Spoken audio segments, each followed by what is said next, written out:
के मंगल करता रूवे से बाटे आस। हमरा दुआरिया पकड़ी न कृपा पूरन करी सब काज। एक दंत दयावंत मूसक सवारी मस्तक पासो हेल चंदन त्रिपुरारी।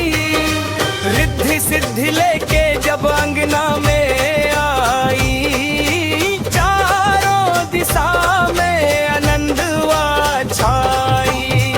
जय हो गजानन जय शिव नंदना रहुआ चरनिया में शीशवा झुकाई। गौरी के ललना के महिमा गाई।